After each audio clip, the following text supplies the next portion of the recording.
you're here to find out about the latest and greatest stuff we ship with a Spring Data release, which we announced, I think, half an hour ago, just before lunch. With me, my name is Oliver Gierke. I'm the project lead of the Spring Data umbrella projects, so pretty much coordinating and organizing like all of the releases, like which features make it into which release, and compatibility with other projects of the Spring portfolio. With me, I have Christoph Strobl from the MongoDB Mongo team and Spring Data MongoDB team, Spring Data Solr team. We will show you a few features of that module. So what are we going to do in the next 90 minutes? I give you a bit of an introduction of, okay, what does that Spring Data thing actually mean? How is the release process structured, and how are the modules structured, and how has been the development since last Spring 1 effectively. We will speak about new features in the repository area. There's, as you will discover in a few minutes, there's a commons module that's pretty much backing all the other ones. So we had a few new features in there, so they are automatically available in the other stores. So we have a bit of common functionality, new common functionality. We will dive into the individual store improvements after that, walk through them one by one, and then we probably have like 10 to 15 minutes for question and answers, just to get some feedback or questions that you have. So just by show of hands, who of you is already using a Spring Data module? Okay, cool. So we don't have to necessarily start with the very basics. I mean, some hands stayed down. But we're not going to do a very deep introduction into anything here. It's more of a walkthrough through the features that we actually ship with the release today and the last major release, actually. So speaking about a release, round about, I think, 1.5 years ago, or let me start the other way around. The Spring Data project itself is not a project that ships a single release. Like Spring Framework ships a set of jar files, but it's a single release, right? Or Spring Security or Spring Integration. The Spring Data project is structured in a way that we have individual store modules, so modules that implement the support for a given store, and these have grown at very different paces.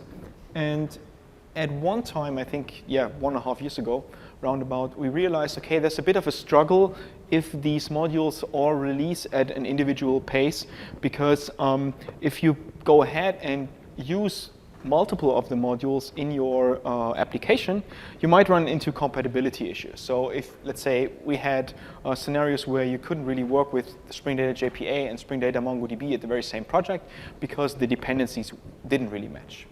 So what we started to try to do effectively is creating a release train, which means that we align the release cycles of all the projects with each other and effectively get into a release train state, as you're probably familiar with the Eclipse release train. I think that's the only example I can think of, right?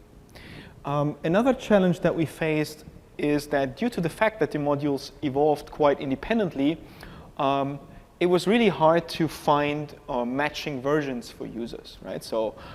And even nowadays, pretty much in the current release train, pretty much every module has its own version number. It's like, I think Commons is in 1.9, JPA is in 1.7, Mongo is in 1.6. And we didn't really want to artificially align those version numbers, at least not yet.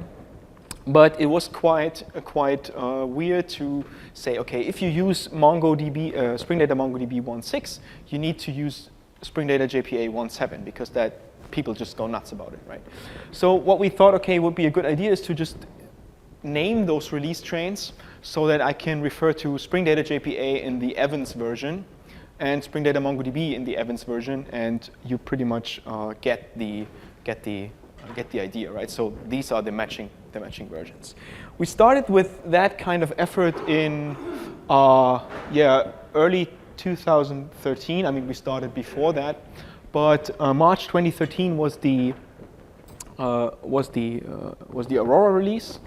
So we decided for computer scientists or famous people from the computer science area to use as a naming theme here. So we started with Aurora. There was Babbage round about 6 months later. And then we went on with Cott and Dijkstra and effectively released Evans today. One of the aspects of the release train is that we are on. I try to indicate that with the points on that stream there. We're pretty much on a 6 weeks per iteration. That means 6 makes 12 makes 18, like a 4 month or on a 4 month cadence between those minor releases, right? So it was 3 months for Dijkstra, fine, but we're now going to pretty much build on 6 weeks iterations for the first milestone, and then 4-week iterations from then on. So that you have a really reliable schedule on when a release train or a new feature will actually arrive and when you can build on it. The next release train is going to be named after Martin Fowler and should be available around about January 2015.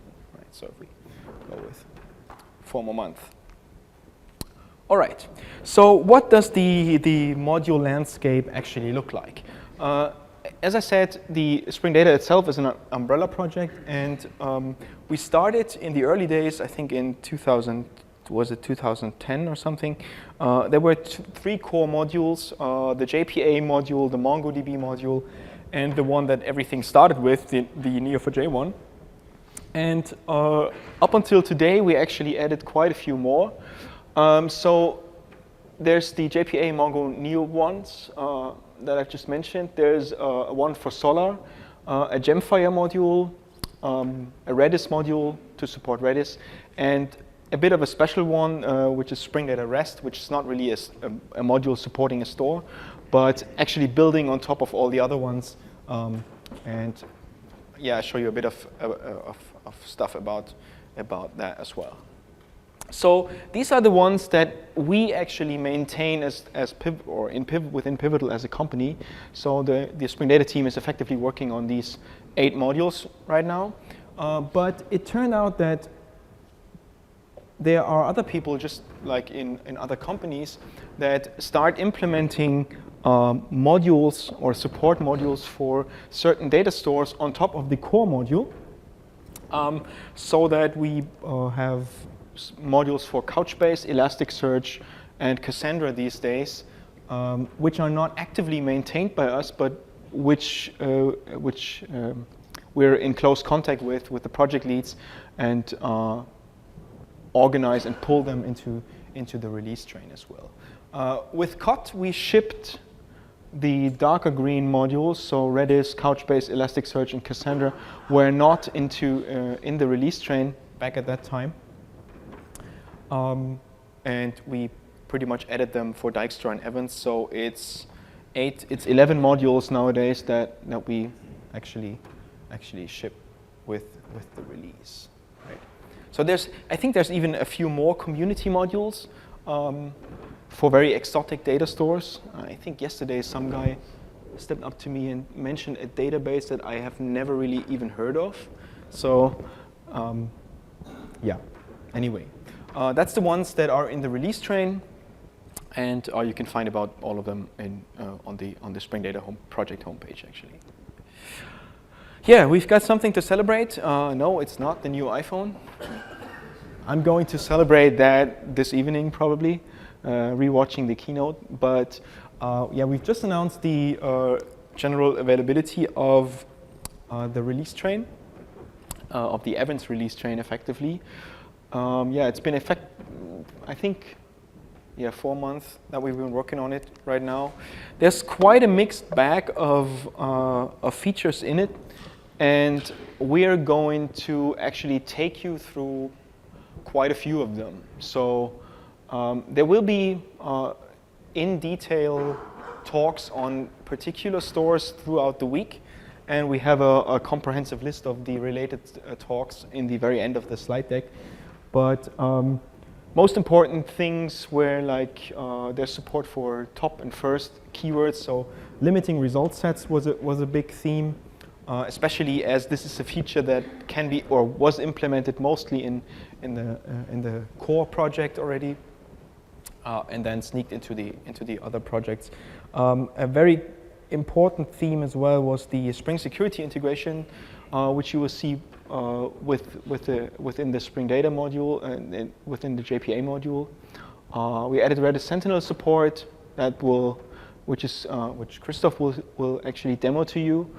And there's a bit of a block around ALPS, metadata, and XR projection in data-rest that I will just briefly show you if you want to know more about that. There's a very applied Spring Data REST talk, effectively, I think tomorrow, very early morning.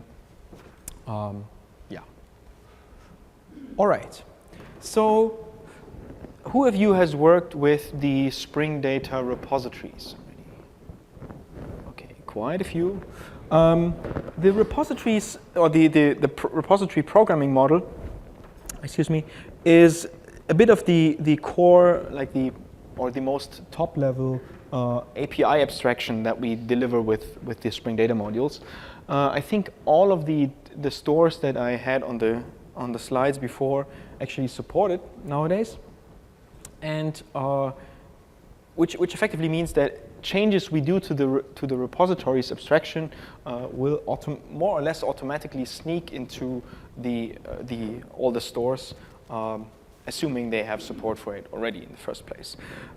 Something that came up very often is that if people start to use, let's say, JPA and MongoDB in the very same application, it's quite tricky to actually set up your repository scanning appropriately. So let me switch to the IDE real quick. I can show you that. Running good in time.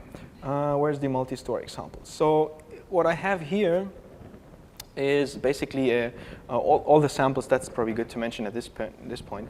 All the samples that you see here are part of the Spring Data examples repository, which you can just clone from Git and import into your IDE and play with. So we will just jump around those and show you the new features in the individual stores. So what we're using here is Spring Boot, as you probably can imagine. It's basically a project using Spring Data MongoDB and Spring Data JPA. And what has been an issue so far, or quite a bit of an issue, is that if you both enable the JPA repositories and the MongoDB repositories, the two modules would go ahead and try to scan the package for repository interfaces. Right? So we enable JPA repositories and Mongo repositories on the multi-store package here. And the sample project effectively uses, I think, let me quickly recap that. The customer repository is backed by a JPA entity, right? So the customer module here is using JPA, and the orders are stored in a MongoDB for whatever reason, just assuming that here. So what has been a problem so far is that if you bootstrap that application, Spring Data JPA would go ahead and scan this base package here, and of course also find the order repository, because it extends COD repository, and create a repository instance for it, although order is not a JPA managed entity, right? Because it's supposed to be in MongoDB. So that caused quite a bit of trouble, and usually had to work around by separating them into different packages, just as I already did here. So it wouldn't be a big of an issue in this concrete example, but it's been something that people ran into all the time, and that we try to improve. So what we're doing right now is we effectively detect the state that you have multiple Spring Data modules in the class path, and if that's the case, we enter some kind of strict scanning mode for the repositories and allow the individual modules to inspect the domain types for store-specific annotations. So if you have such a scenario and you use the JPA mapping annotations, the Mongo mapping annotations, you've already set effectively, because it's probably best shown in the debug output that you see. So for the very example that you've just seen,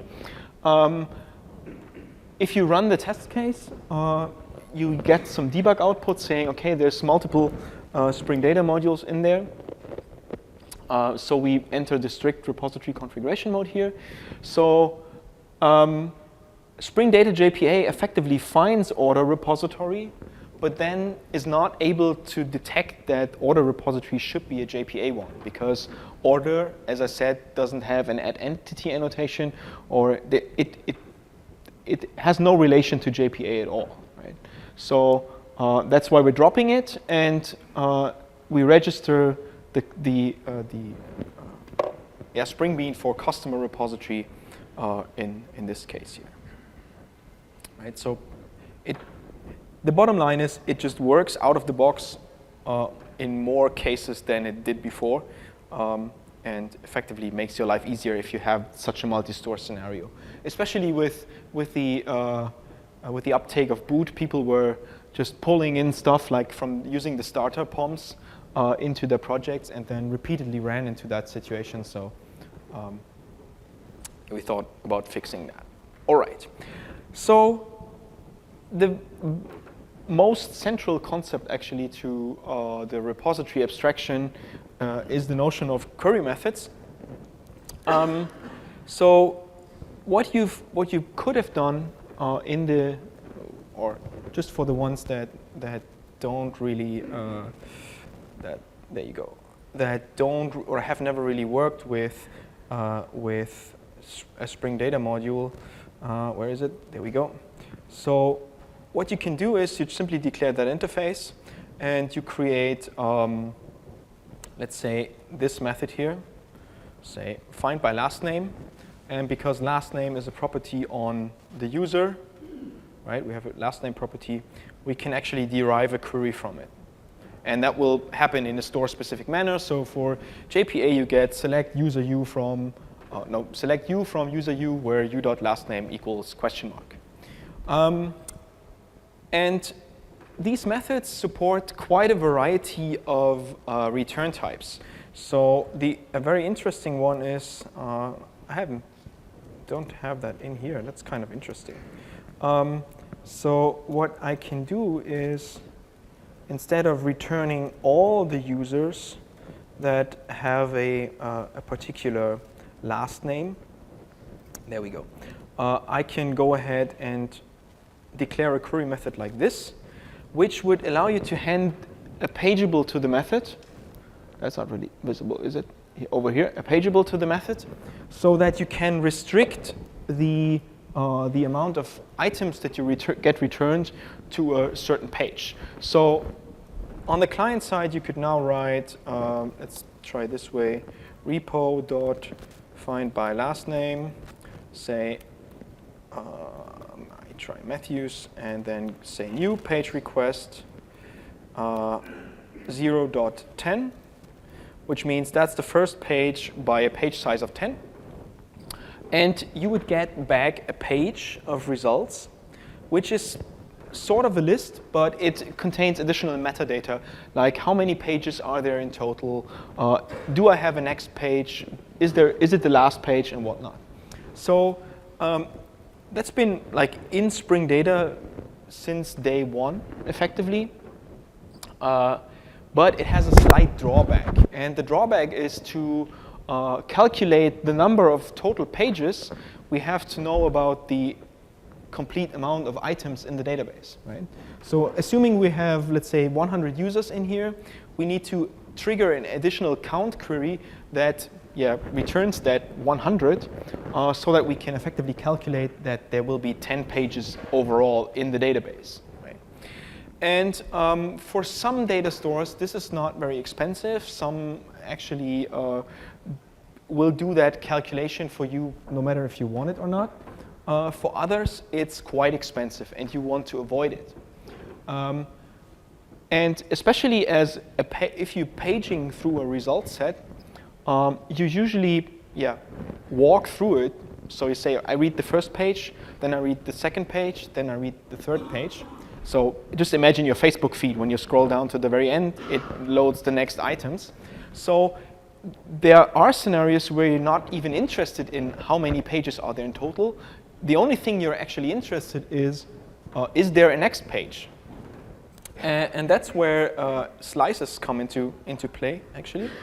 So what we created is an abstraction that is similar to the page abstraction, but effectively removing the need for that additional count query. So we've been here already.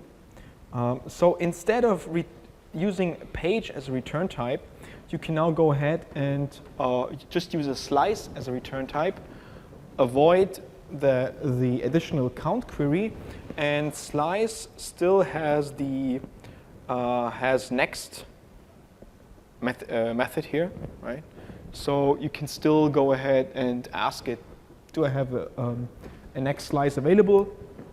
Then effectively call get, what is it? There should be a get next on it. No, yeah, next pageable, there you go. So you get the next pageable to request the next slice. There's an important optimization internally going on. So, I mean, the question is, if we don't do the additional query that finds out the total number of elements, how do we actually find out whether we have more elements? Right? Remember that one here? Where is it? This way. So I told you, okay, to find out that we have 10 pages in total, we have to do that additional count query. So if we don't do that, how do we find out whether there's a next slice?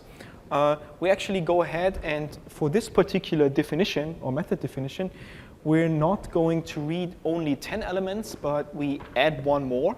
So we effectively read the very first to the 11th element, and by the presence of the 11th element, we pretty much know, okay, there is a next slice, right? So we're doing that for Mongo, for JPA, that optimization.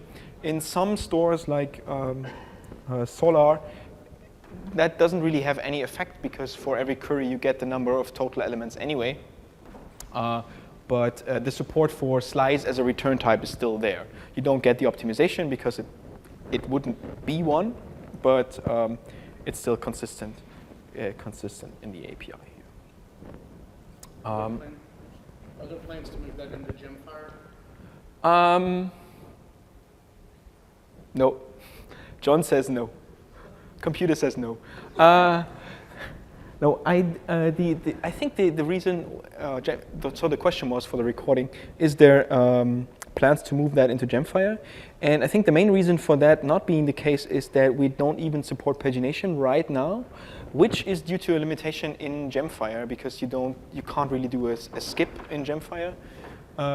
And we don't want to create the impression, I mean, we could still read the entire set and then throw away the first items, but that would create the impression of a feature being there that's not really there and probably very subpar performance. So not yet. As soon as we get that support in Gemfire, then we probably have that in. I mean, if we can implement pagination, we can of course also implement the slices, but that's still not there in Gemfire. All right, questions so far to slices and pagination? Can we specify one more query for the slice? So in pagination, we can specify one more. Yep. So the question was, is there a way to specify the query for the slice for the slice execution? Because with pagination, you can go ahead and say add query, and there is a count query attribute that you can use to specify if you, let's say, if you have a manually defined query and you have some fetch joins in there, for example, for JPA, and you don't really need them for the count query, so you can actually specify the count query separately. For the slices, there is, so far there's no such thing. I just, as a quick thought, I don't really see, why would you want to do that in the first place? Okay, you're just asking for consistency. No, I mean, if there's a reasonable use case you have, feel free to add that, so we could just go ahead and implement it. But right now, it's not planned. Okay. Any further? There was one more question.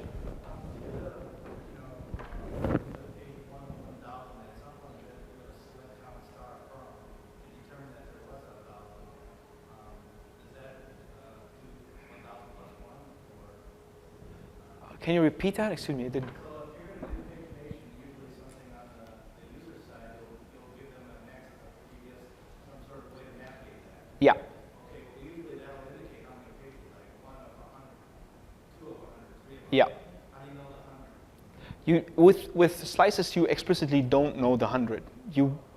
That's the core point of it, effectively. So if you need to know the total, then you need to use the pagination API, but that's rather expensive in some cases. So you have this kind of trade-off, right? But the lighter weight slicing way through the operations. Okay.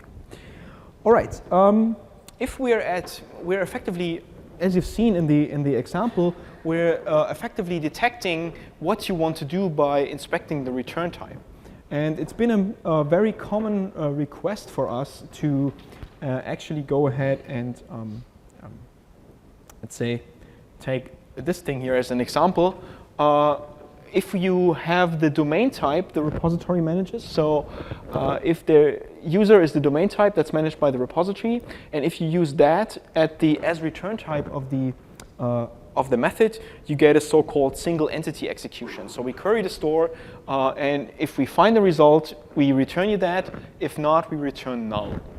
Right? So some APIs internally prefer to throw exceptions, which we didn't really consider very reasonable, because especially if it's find by, it seems to indicate that you're okay with not finding a result, because, well, yeah. Anyway, the thing is that with the uptake of especially Google Guava's optional and now JDK's optional, there's a better way to express that you might want to find something or indicate the absence of something, and that's done by using optional as a return type, like just as the wrapper as slice and page and whatnot. And you can go ahead and just do so, and by we will just do the right thing, TM, in this case. So when that query actually returns a null, we will translate that into an optional, what is it in Guava? I think it's absent, and I'm not sure what the factory method in, is it JDK8? It's probably JDK8, is it? No, that's Guava in this case. Awesome. So yeah, Guava absent and the alternative in JDK8. So we return the right thing for you, right? So that you can go ahead on the client side. Am I sure about that? Yeah. So we just call it is present. But with the, I think especially with the JDK8 optional, you can go ahead and map the result basically depending on the presence or non-presence of the element. Right, so that's both present for Java 8 or Guava. Both, it's totally optional. That's why I had it in the parens here. So the optional support is optional for you. Speaking of JDK8, interfaces can now have default methods, and these make up an interesting use case actually. Whoops, sorry. So here you have the example just showing you both the slice usage, right? That's what I showed you before, as well as the optional usage. And c.lastname. Yeah. Does that work? No, that doesn't really work. So we have find by last name seems to be missing here in this case. We need to declare that method still. But what you can do with it is you can trigger a find by last name, but hand in a customer, because you can effectively pull out the last name out of the customer if it's null, or trigger the other query method with just null if the customer is null. Right, that's been something people asked for repeatedly, that they just want to hand in a single element, but use that or tear that apart effectively and hand the individual parts to the method name. It's probably becoming even a bit clearer if I go ahead and just create another example here. So we had default, what was it, optional user.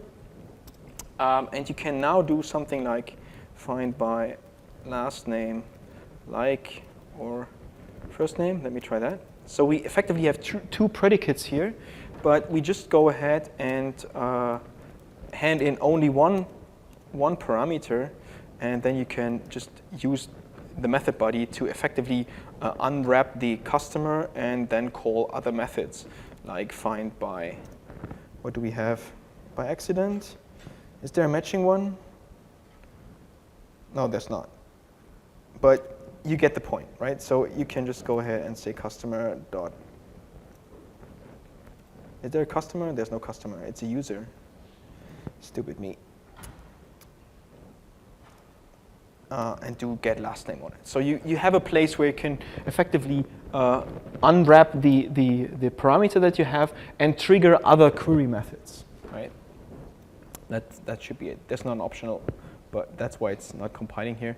But it's a very neat way to, in a type-safe way, and you get, like in a few minutes, why I mentioned that explicitly, in a type-safe way, unwrap the parameters given and hand them to other finder methods. Plus, it's just nice that it works out of the box. It's been quite tricky to implement because, yeah, you need to invoke a method on a proxy, which is not really available yet. But yeah, it's kind of neat. So that's pretty much our Java 8 support in the repositories. So the final one in this section, how am I going, Christoph? Good. Okay. The final one in this section is limiting result sets. So what we've done so far is, or the pagination API actually is a way to limit the amount of results that you want to get from a method execution, right? So as you've seen here, we took this one here. You can effectively restrict, if you're only interested in the very first 10 people that have a certain last name, you just go with that one and probably add a new sort, let's say ascending first name. Right, so it's usually a good idea for pagination to sort on something, because otherwise the order is not stable really. So there were some cases where users asked for, okay, let's say you have an online game and something, and you want to return the top 10 players of the last like 20 games or something. You always had to go with that dynamic declaration. So there was no way to, in the query methods, to use something find top 10 by last name or the like. And that's effectively what we added with the Evans release. So there's two keywords, first and top, which can be used in the find clause effectively. And yeah, there's two flavors to it. The first one is this one here. It says, okay, we limit the result set to 2, and we have a static ordering, last name ascending in this case. And we have a dynamic ordering in this case, so as you're used to being able, sorry for that, being able to hand in a sort parameter into the method to be able to find effectively the first and the, in this case, depending on the sort order, it's it's the top or the first or the last two, depending on the sorting criteria. If you're only interested in exactly one result, like really the top player or what have you, you can just leave away the number here. So if there's no digit following or no number following, we just assume 1 in this case. Question? Can you parameterize what with it?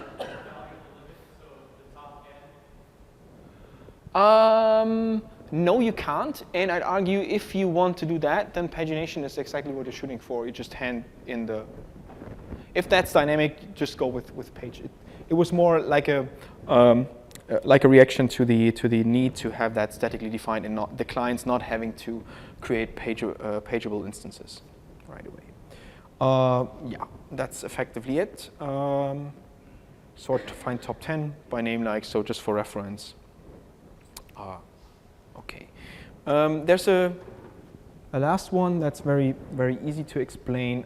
Something that we got requests for as well is being able to remove elements just by query derivation.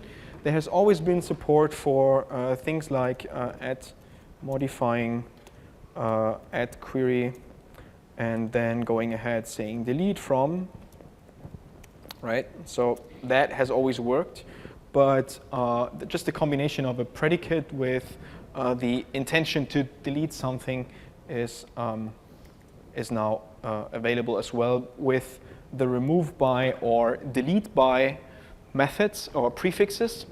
In terms of return types, you can have two things. You can either just get the number of elements that were removed, or use a list of user, and you get exactly the ones that are going to be removed. The reason for that mostly is that there's a difference between this remove here and the modifying one that I showed you. Go with query. What was it? Delete from user u, yada. Can anyone guess the difference? There's a very special flavor or special feature of JPA effectively. If you delete elements this way, the event listeners will not get fired because this is effectively translating into a query which gets executed in the database. So there's no chance for JPA entity listeners that do pre-delete things to actually be called because the instances were not loaded out of the database first. So if you do that, you effectively get the instances loaded into the application first, and then remove called on each and every one so that A, cascades can actually be triggered, and B, entity listeners are fired as well. So it's pretty much the same behavior that you get when you call, is it delete? Is it remove? Is it, what is it? Seriously, CRUD repository? Yeah, if you call delete on an iterable or something, that's the exact same behavior that you get there. Right. Okay. Derived delete queries. There's been a lot of demos already. So all of that stuff is like available in the major stores already. I mean, with some exceptions with general support. So Gemfire, for example, doesn't support pagination yet, so there's no slices as well, right? And we're continuing to propagate these changes into the individual store modules. There's of course changes necessary to them, but like for the major ones, we've already implemented them. Things like slices, for example, but that's available in Neo as well and whatnot. But it could be that it's not available yet in, let's say, if you have probably Elasticsearch doesn't have that support already.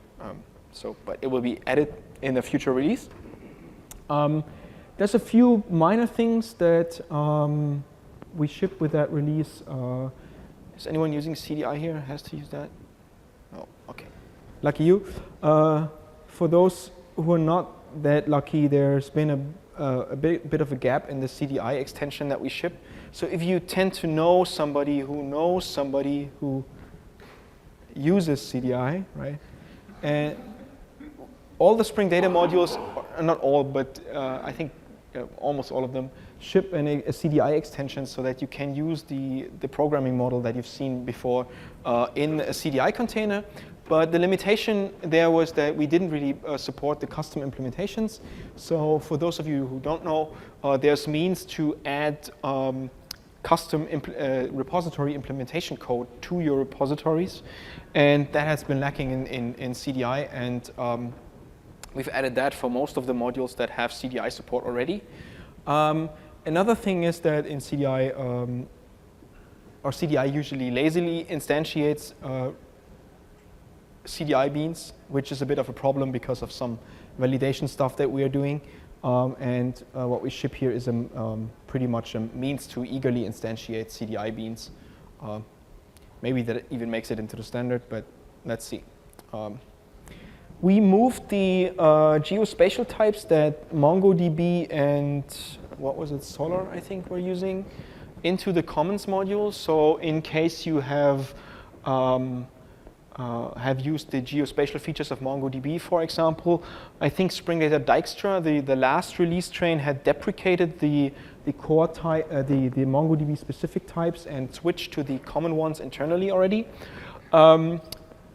It's basically removing the imports and re-importing or recreating the imports with a new API, and you should be done with it. So it's just that you can effectively have work with the very same API if you interact with Mongo, or what was the other store? I think Elasticsearch has geo support as well. Yeah, just harmonize that. And there's been a feature request for nulls first, nulls last. That means effectively defining on a sort. Can I go somewhere where I can actually code something? I say new sort and say last name.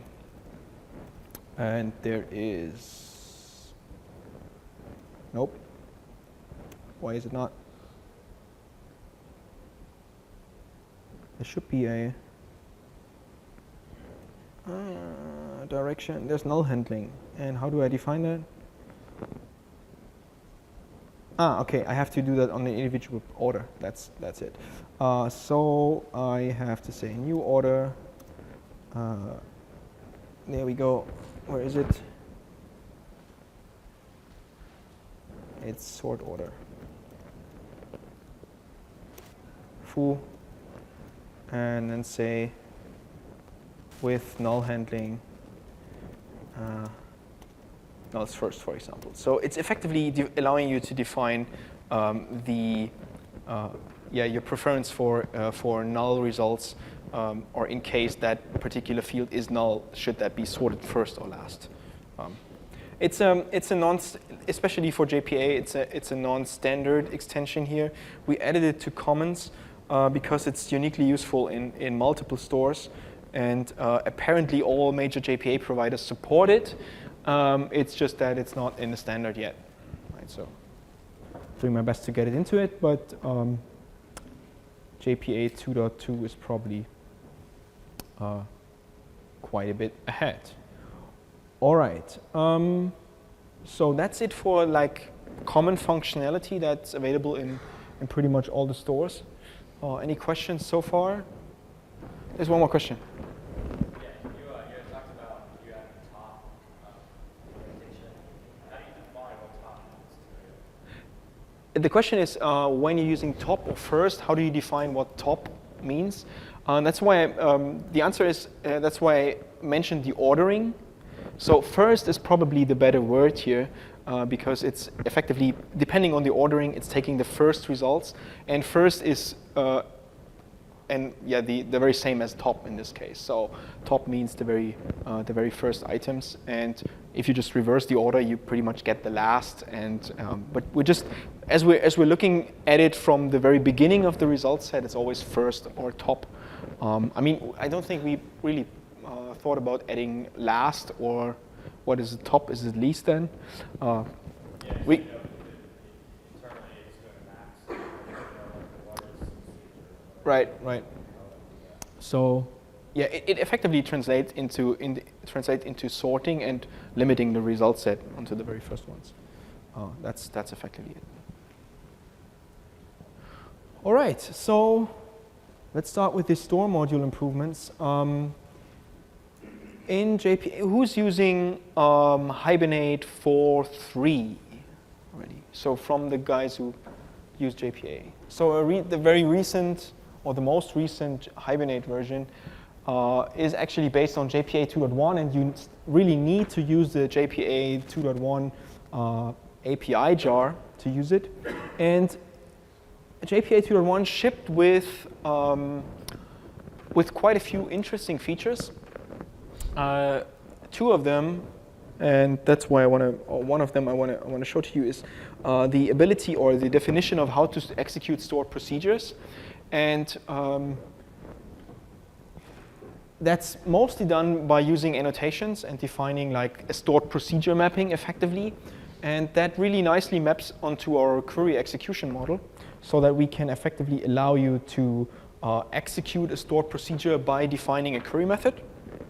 And the other thing is, in terms of JPA 2.1, is the standardization for entity graphs, probably known as fetch graphs as well. So for a given query, you can define, I want to load a particular set of attributes eagerly, and the other set of, or load them lazily, right? And we have support for both of that in, that's been shipped with Dijkstra effectively already. I will quickly show you that. Just from a definition point of view, JPA 2.1. So there's a dedicated sample project for only those features. So we go ahead. Or what you can do here is there's multiple flavors of that. So if you can effectively name your query method after the name of the stored procedure you want to execute, it's basically add procedure and you're done with it, right? So we derive everything else from that. So we derive the input parameters to the stored procedure by just looking at the parameter definition, and we derive the output parameters of the stored procedure from the type here, and then create the special mapping.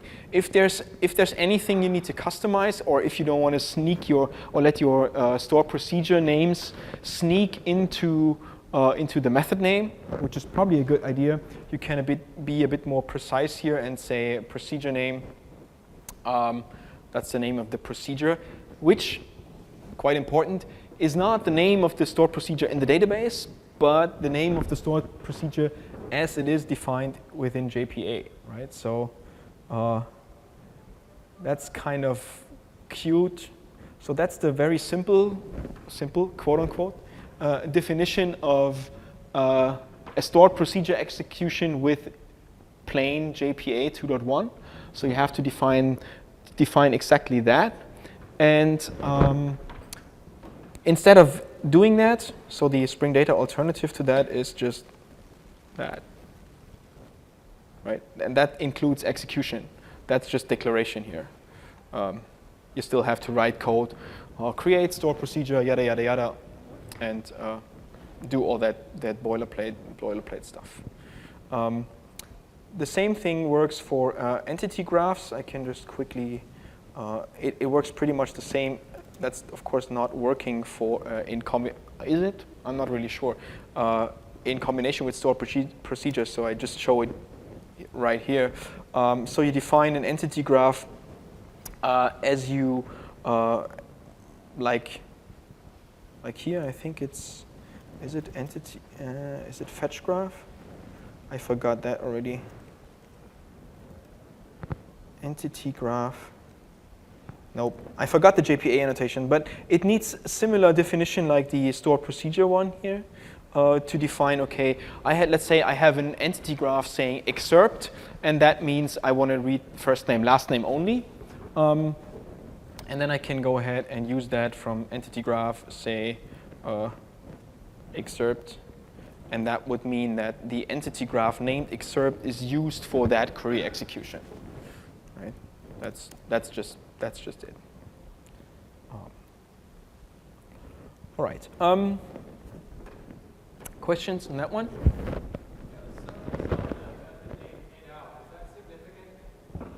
Oh, let me go ahead. It's been quite a while. So suffix on. How do you mean? The method name. The method name have the word in out the That's just that name here. Right. So we effectively dynamically create a JPA stored procedure definition that has the very same name as the procedure name. But in this case, you're right. That's good to point out. In this case, this has to be the name of the very stored procedure. Right. So, which is probably something you want to avoid. In this case, that's effectively it. So a bit more explicitness might be useful here, but generally speaking. Okay. So quite an important feature that we actually ship with the current release is integration of, so far, Spring Data JPA with Spring Security. What does that mean effectively? It basically means that, or let's have a look at the example here. It's probably best told looking at it. Where is it? JPA security. There we go. Thank you. So business object repository. Whoa, Jesus. Alrighty. There's quite a bit of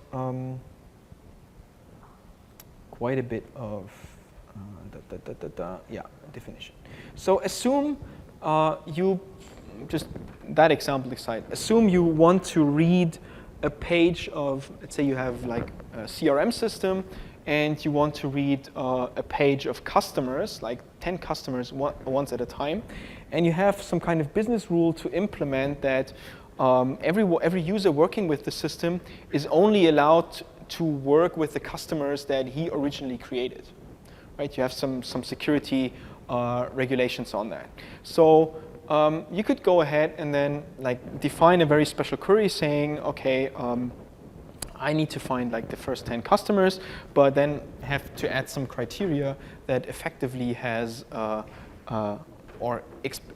expresses the security constraint, because you can't just use something like the pre-filter, post-filter annotations of Spring Security, because you're not, I mean, if you want to read 10 results and then check whether they are valid results for the security constraint afterwards, and you have to drop some of them and then read the next 10 and whatnot, so it gets expensive.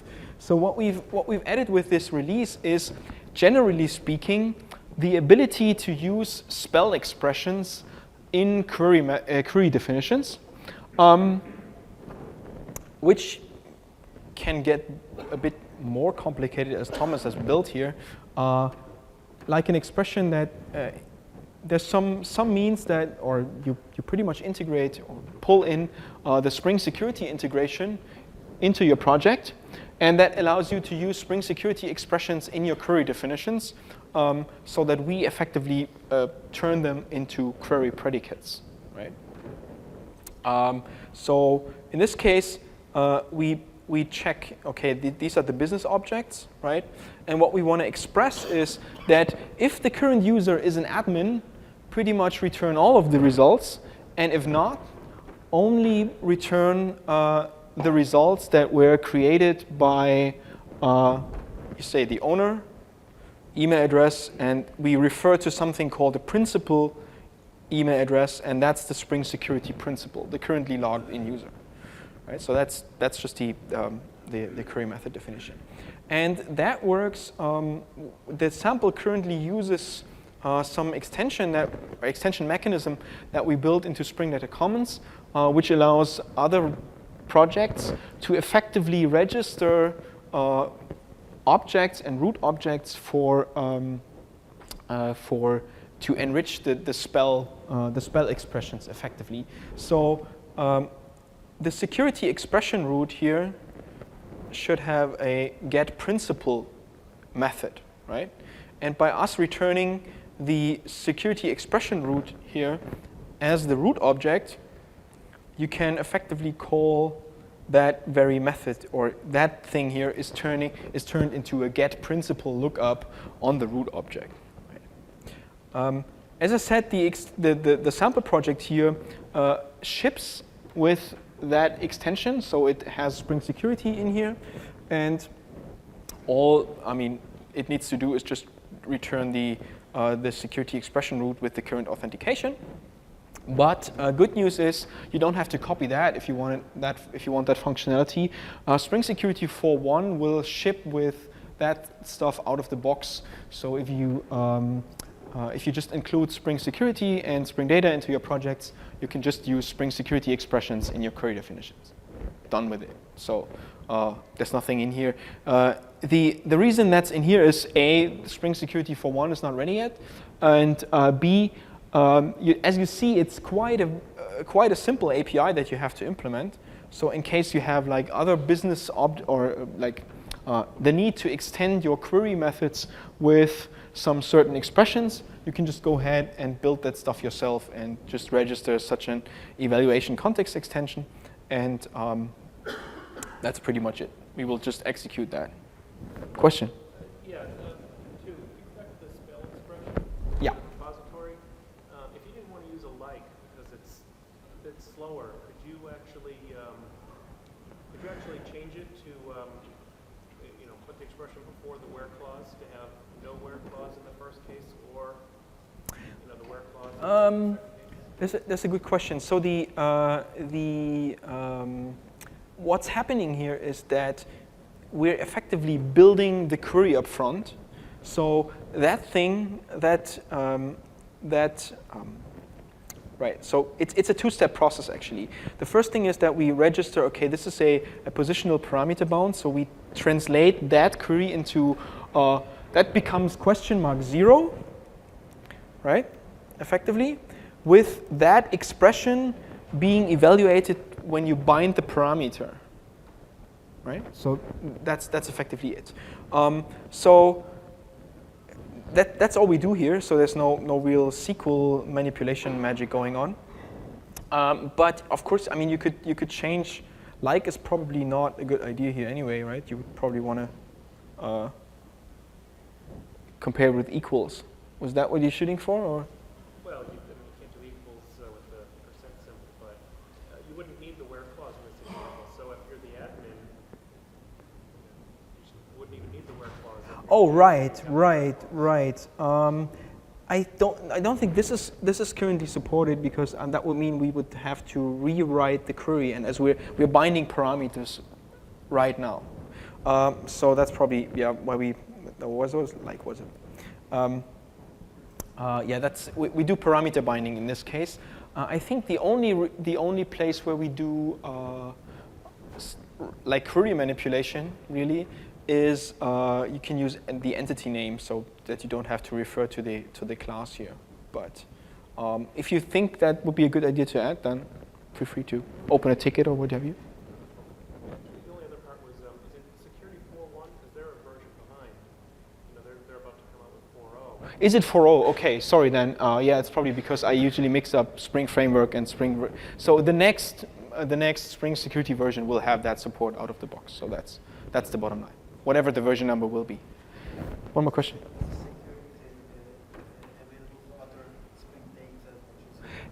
Good question. Is the security stuff available for other modules than JPA? Right now, it's not, but it's definitely on the to-do list.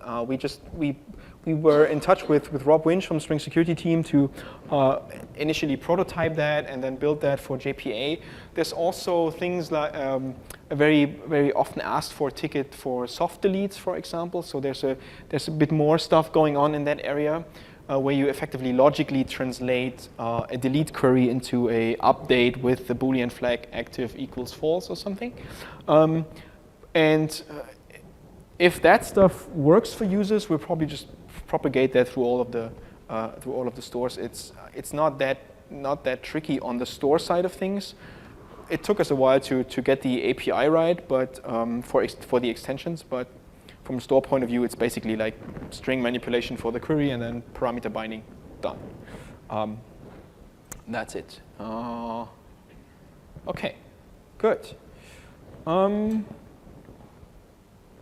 So with that, I'd like to hand off or over to Christoph, who will show you the latest and greatest stuff in Spring Data MongoDB.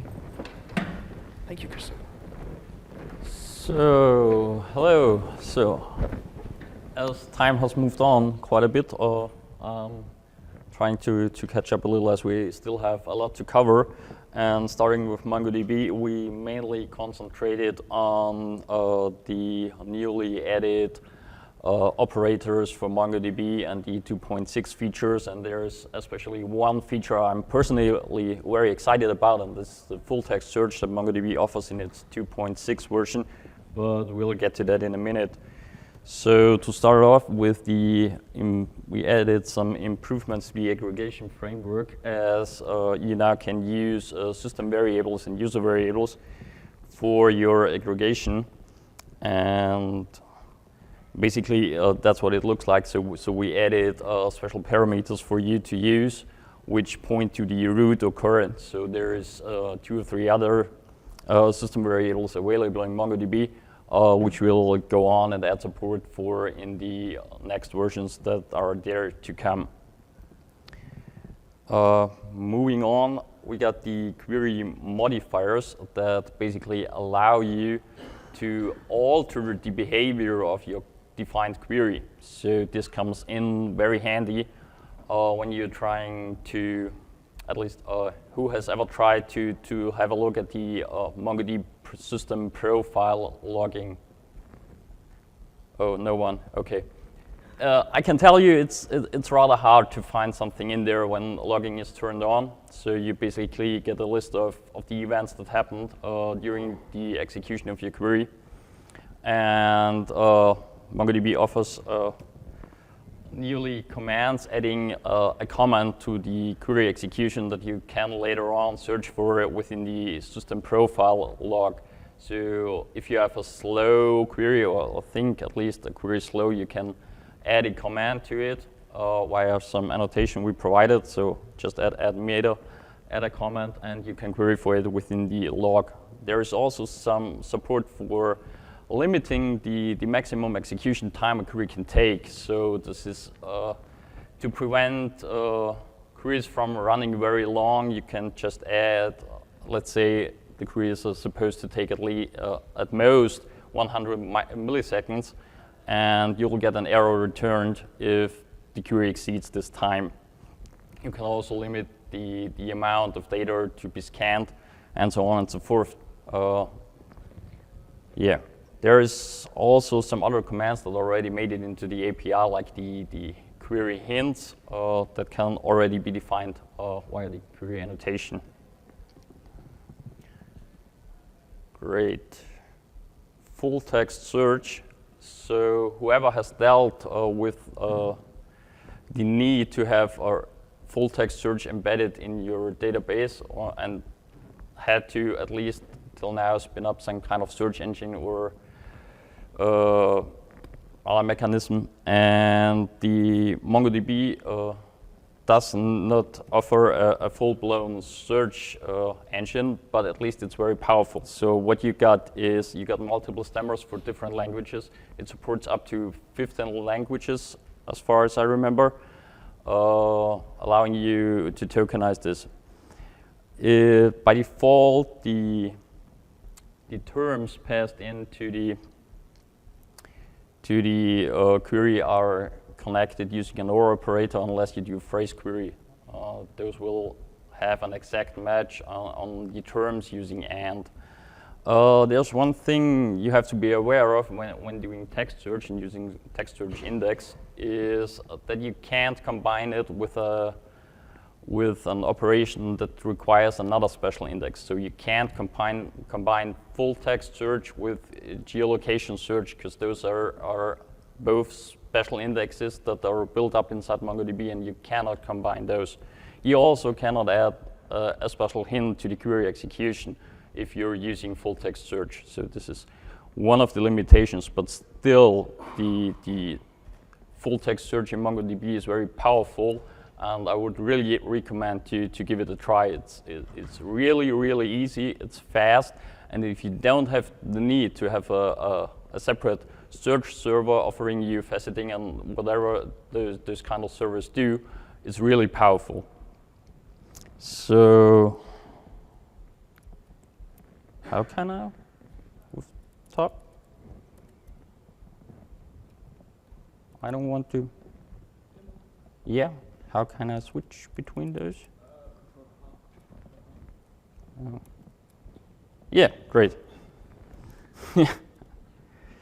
So, what I wanted you to show is the query meta execution for MongoDB. So first we gotta spin up a MongoDB instance right there. And if you see the -- profile equals 2, this means you start MongoDB in profiling mode, which will log all the execution statements you're doing. So let me show you this real quick. So DB system profile file pretty. No. Oh, sorry.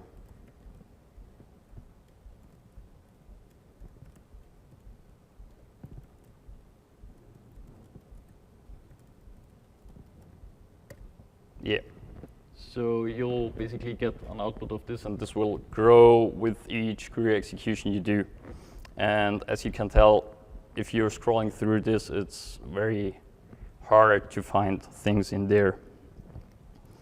So what we got here is, where's the MongoDB sample?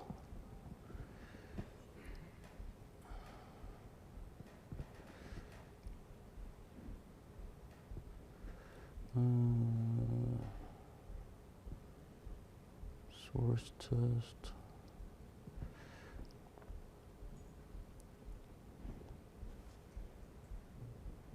Oh, come on.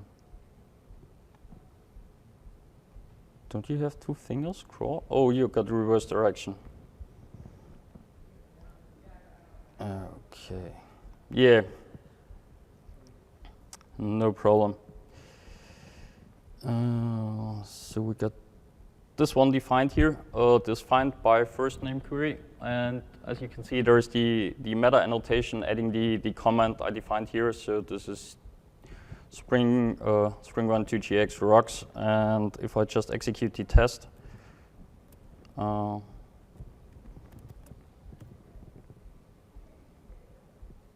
can see Spring Boot is running. Oh, damn it.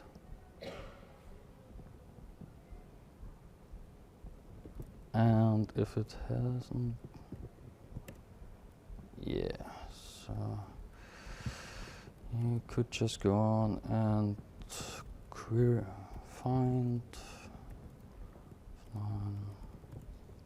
query $, comment $.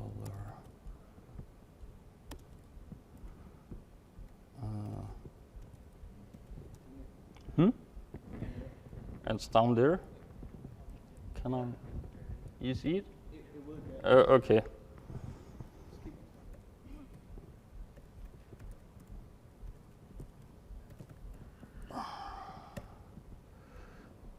Yeah, you can see up here. There's the query with the comment that we added before. So if you're searching for something, this is really nice, and you just add the annotation to it, and that's it.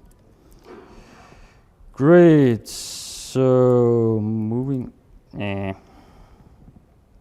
Control H, you said? Yeah.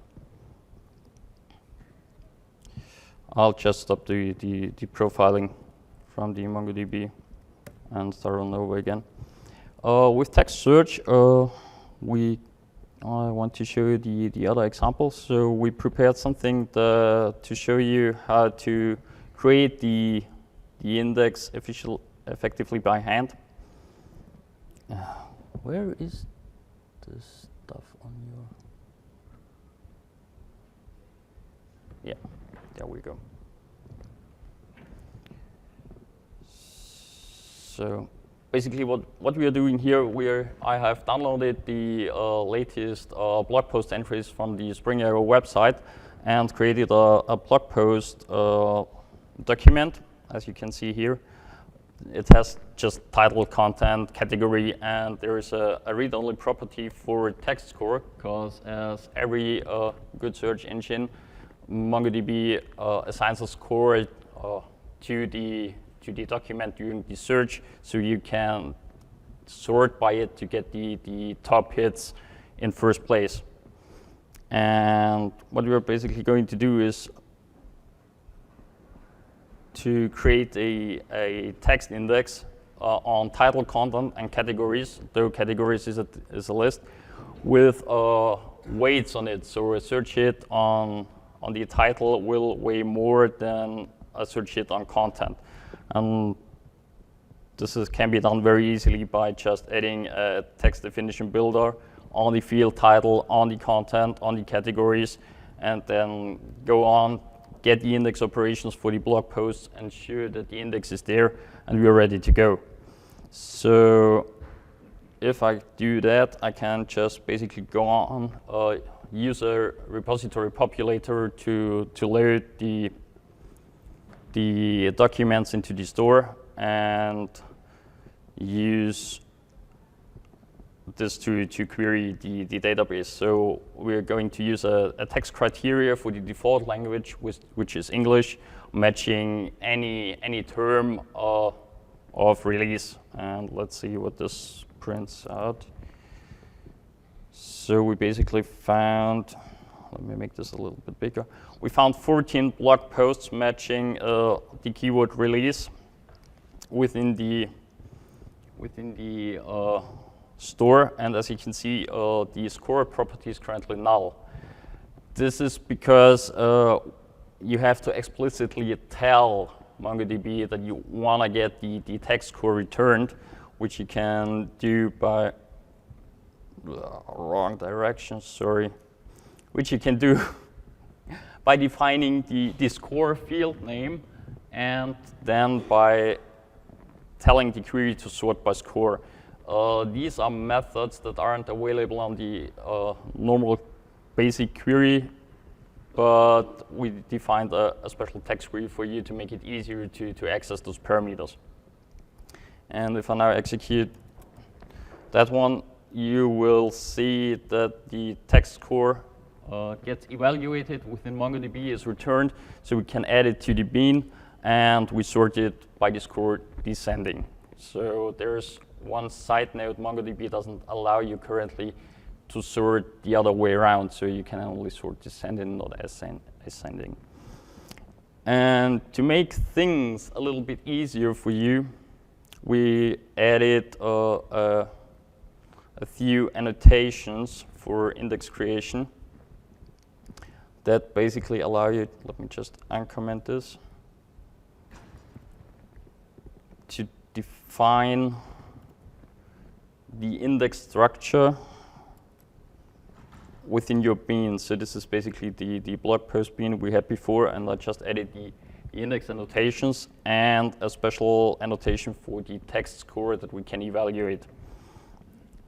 So, and using the auto configuration that we have for the repository layer, I can then just go on and do the same thing we did before without having to manually create the text index as we saw before, and run the same test again. Yeah, up here. And again, we found those blog posts Oh, there's 28 of them because I didn't delete them before the system. So just redoing the thing. So there's 14 blog posts, and those are unordered at this time. But as you can see, as we have the text score property annotated, we automatically detect that you have it in there and that you are potentially interested in the score of the document when searching for it. This allows you also to add the query derivation mechanism and the sorting. So there is, yeah, you can then just go on, find all by something, order, by score descending, which would then trigger the sorting accordingly to the text score. So as you can see here, this is sorted via the text score. I guess, oh, we don't have that much time. Moving on to Redis. Yeah, for Redis, we basically added the new command. So there is the scan command, which is a blocking alternative for let's say, the case command. Who has used Redis here in the room knows that the keys command has a rather bad performance as is a blocking operation. And the scan support Redis provides right now uses non-blocking operations, so your server doesn't get blocked during reading the keys. This is also available for sets and set sets and hash sets and so on, and uses a cursor implementation, which is, yeah, it has a trade-off because there is no guarantee that you'll get all the keys out of the Redis server while using the scan operation. So it depends if the key is fully present during a full iteration of the cursor. So when you start the iteration and take out the key, it might be returned as the cursor is already at the position the key was, or not if it was taken out and added again later. And the more interesting thing is the Sentinel support, that basically allows you to configure a cluster of your Redis instances. So basically, you start off using a single Redis instance, add a few slaves that connect to the master, synchronizing all the data to the slave zone. But now you get slaves, and if the master goes down, you still have the problem that you need a new master because you cannot write to the slave. So what we got with Redis is something called the Sentinel, and that is constantly watching the Redis instances you have. So it's watching the Redis master instance as well as the slaves. And so if the Redis master goes down, there's still the sentinels who recognize that the master is down. So you definitely have a problem. And you can define how many sentinels have to agree that the server went down so that a new master election can happen. In this example, we decided to have two sentinels that have to agree that their master is down and agree on a new Redis master that the remaining slave can connect to. So you have this failover mechanism, and once the old master comes up again, it will detect that there is a new master, as the sentinels tell him, and synchronize again and will act as a slave. So let me show you that real quick. So what I've got here is 3 Redis sentinels, 3 Redis servers, and as you can see, they have this one as the master, and those 2 as slaves synced to the master. What I'm now going to do is start 3 Redis sentinels and move on to the example we have. Where is it on here?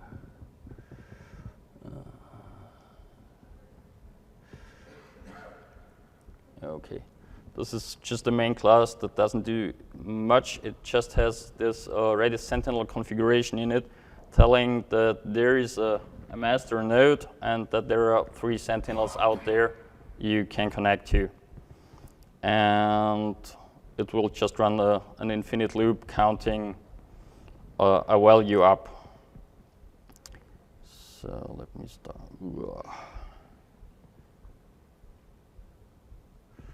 Run this.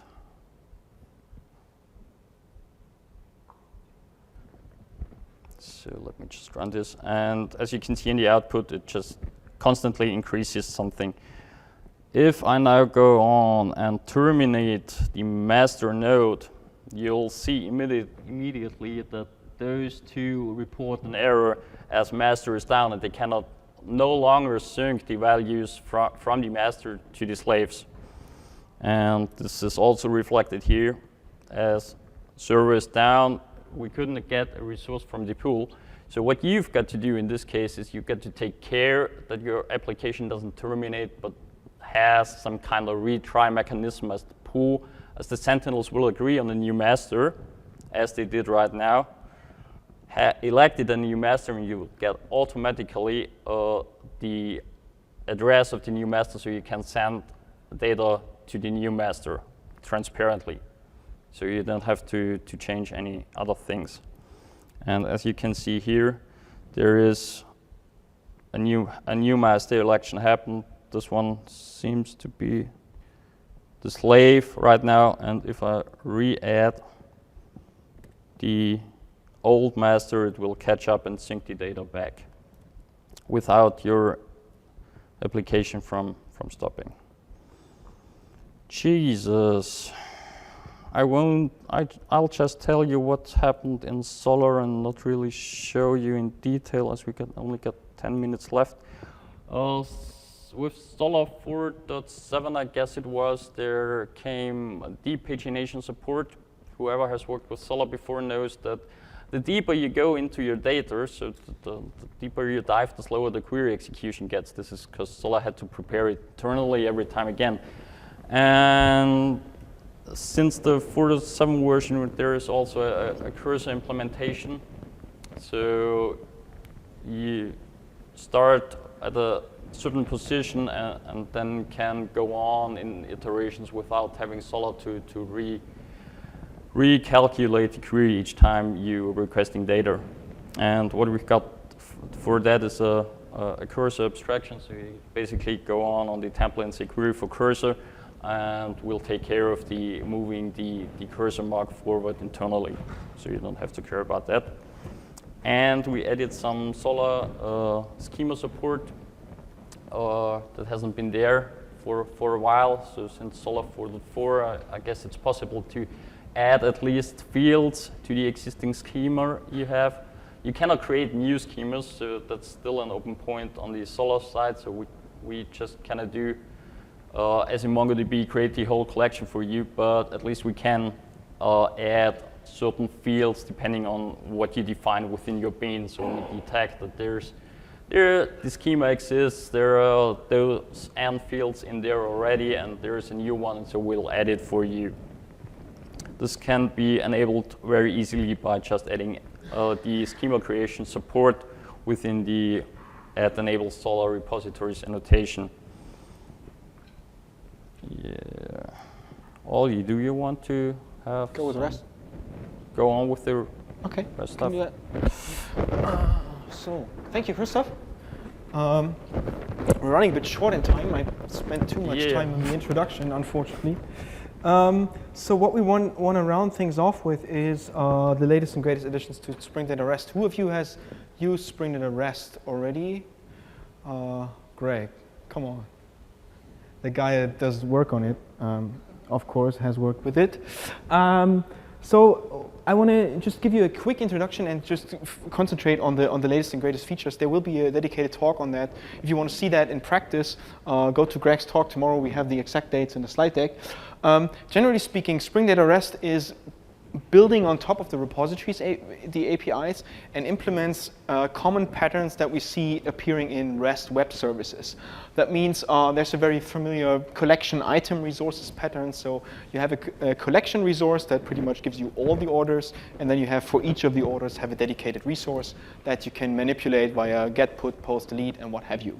The interesting thing is starting when it comes to associations between entities, right? So an order usually has a customer that has placed it, and how do you represent that in a REST world? And we create dedicated association resources so that you can manipulate these connections on dedicated resources. And we also expose all the query methods that you have defined as search resources. Quite an important bit of Spring Data REST is that we're trying to leverage internet standards as much as possible. So we're using URI templates all over the way. We have settled on HAL as the default media type format. It's a JSON format, effectively, that's defining how links can be represented in JSON. The text URI list format is supported, and quite importantly, and especially for the new features, the profile link relation. So a link named profile has very well-defined semantics. It's effectively telling the client, okay, here you can, if you follow that link, you can find more information about the resource. And what we're adding with the release is two major things. It's support for a metadata format called ALPS. Application level profile semantics. It's a format that describes the hypermedia navigations that are possible with the REST web service within the service itself. You see that in a second. And it, to some degree, also describes the data structures that the client can expect to be returned, right? The other thing that's playing into that a bit is the excerpt projections. By default, we will just unfold your JPA entities or MongoDB entities and render them as JSON. And sometimes it comes in handy if you can manually define, let's say, if I want to pull in the customer into the order representation. Let me show you that real quick before we go on to the related talks. We started a bit late, so that should work. So if you fire up a Spring Data REST, the Spring Data REST example project, I just go with the prepared Chrome tabs actually, but the project is in Spring Data REST projections here, because the projections is the core thing I want to get to. But to show you how that actually, why this makes sense, let's go through it step by step real quick. So if you fire up that sample application and go to localhost 8080, you effectively see that kind of stuff. And that's a HAL representation of a set of resources. So HAL defines that there's a property underscore links that pretty much contains links that are named, customers, orders, profile, and point to some other resource. So when the client sees something like this and it understands HAL, it can effectively understand these three things as three links, but then doesn't really know much about, okay, what does customers mean or what does orders mean? It could be foobar effectively, right? And if the client knows that the profile relationship, and that's what's standardized in this RFC I mentioned, it pretty much knows that the profile link has more information about the resources and describes the structure. So if it follows the profiles link, it effectively finds two, like this is an ALPS document having two descriptors, one called customers, one called orders. So if the client wants to find out what's behind this customers link, it goes ahead, follows the profile link, follows the customers link, and eventually ends up with something like this. So you see, you get a customer representation that has certain properties like gender, first name, last name, whatnot. So it describes the data that you actually get back. But it also describes the relations or the HTTP transitions that you can do on the resource. So you have an unsafe operation that you can do, which is effectively post. You have a safe operations that you can do a get on a link that's called customers, and what you get back for that link is the customer representation as described above, right?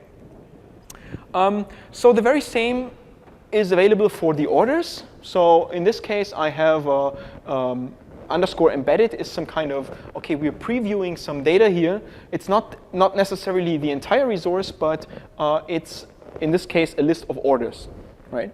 And you see the order has line items, and it has a customer attached to it.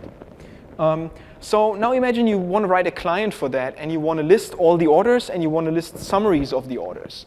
If you want to include a little bit of customer information in that, you would effectively have to call this resource, one request, and then follow all the customer links to just get access to the customer data, right? So it's effectively n+1 requests for, let's say, a very simple view, which you want to avoid.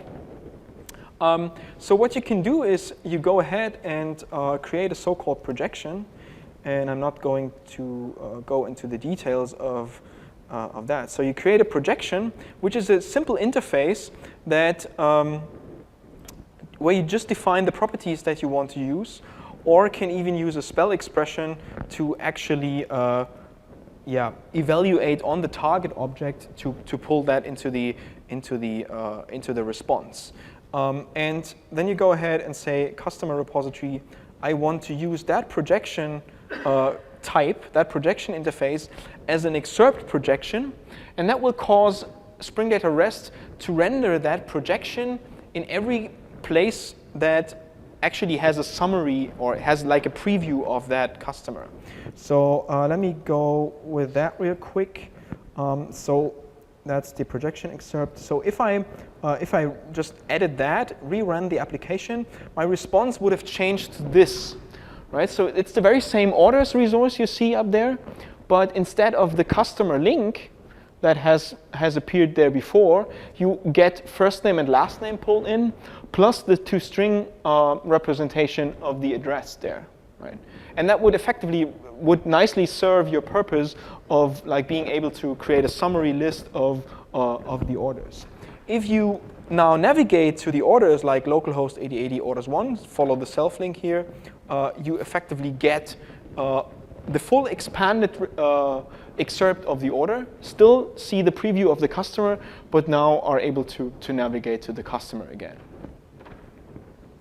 So generally speaking, there's been a lot into that release that effectively makes it easier to discover, for clients to discover the content of the service, the operations it can do on it, and the data it gets back, as well as the means to like tweak your representations in a certain way that they suit your client's needs and whatnot.